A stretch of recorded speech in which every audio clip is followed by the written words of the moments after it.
to CBS Mornings. Of course, you expect late-night jokes about this, but it is so overwhelming, so unsettling, and unprecedented. I mean, the newspaper headline, I think, says it all. The first ex-president to face criminal charges.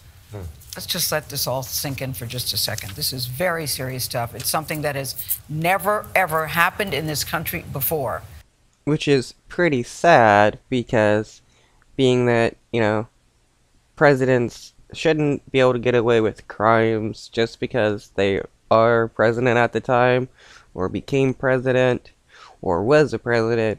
If you committed a crime, you should be punished for it. Never before has a former president faced a criminal indictment. Donald Trump is expected to turn himself in to authorities on Tuesday to face charges voted on by a New York grand jury. Americans, many of them, are waking up to this headline, like the ones that we were showing you on the screen there. The gravity of the moment splashed on front pages across every city in this country. The case is linked to hush money payments to Stormy Daniels, an adult film star, just before the 2016 election. The president has denied all wrongdoing, using similar rhetoric to what he used in the run-up to the January 6th attack. Robert. Yeah, he claims he's done no wrong, but his lawyer, who was defending him, went to jail on, you know, payments to Stormy Daniels.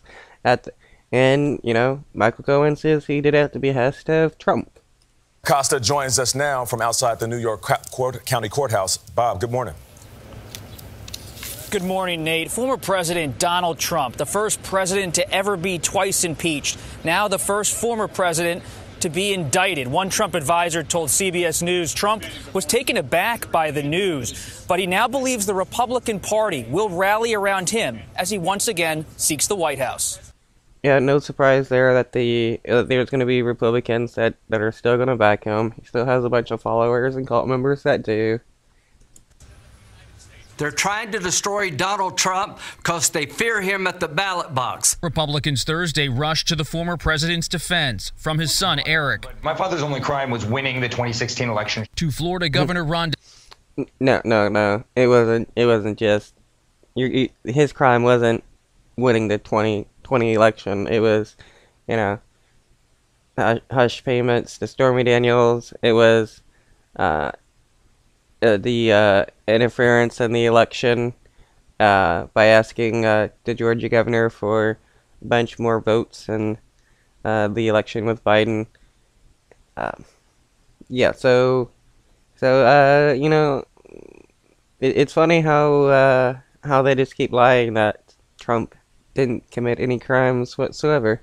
DeSantis, who called the indictment un-American and said his state would not help extradite Trump. I think this is an outrage. To his former vice president, Mike Pence, who called the move a disservice to the country. The idea that for the first time in American history, a former president would be indicted on a campaign finance issue, to me, it just smacks of political prosecution.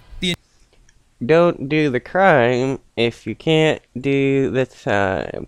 Ain't that the big motto of right-wingers when people complain about going to jail? Yeah, so Trump shouldn't have committed any crimes. The indictment against Trump is sealed and will likely be disclosed at his arraignment, but it is tied to a so-called hush money payment made to former adult film star Stormy Daniels just weeks before the 2016 election to hide an alleged affair with Trump. Trump has denied the affair and any wrongdoing. This is a long time coming. Michael Cohen was Trump's lawyer at the time. He claims he made the payment at the former president's direction. Trump in 2018 acknowledged reimbursing Cohen, but the former president's fixer says they were disguised as legal fees. I think we're going to see not just a small episode with one piece of inaccurate paper, but a broader scheme. Harry Litman is a former U.S. attorney. He said the Manhattan DA has likely built a case beyond the so-called hush money payments. It's really just the beginning of what promises to be a highly politicized process in which every legal maneuver plays out in the backdrop of a political campaign. Recent polling shows Trump leading the pack among potential 2024 Republican presidential contenders. And on Thursday, he used the news to fundraise, writing in a campaign email, "Please make a contribution to defend our movement from the never-ending witch hunt." But we know there's enough to this to suspect the worst of motivations and the flimsiest of cases. Jim Trusty represents Trump in 2 separate federal cases, one on the January 6 Capitol riot and another on the classified documents investigators found at Mar-a-Lago. I can't believe I forgot about Mar-a-Lago. Yeah, he stole a bunch of documents. That is very criminal. And right-wingers are like, no, this dude didn't do anything wrong taking documents.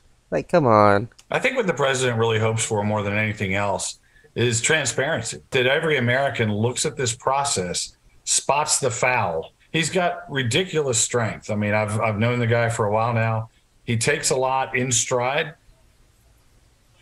Sources tell CBS News the Manhattan DA has documents on hand of financial transactions of various schemes from Trump's inner circle in 2016 that have not yet been made public and could be central to this case. Trump is expected to fly here to New York on Monday before a Tuesday arraignment. And here outside Manhattan Criminal Court this morning, NYPD officers in full uniform by order, ready to be deployed.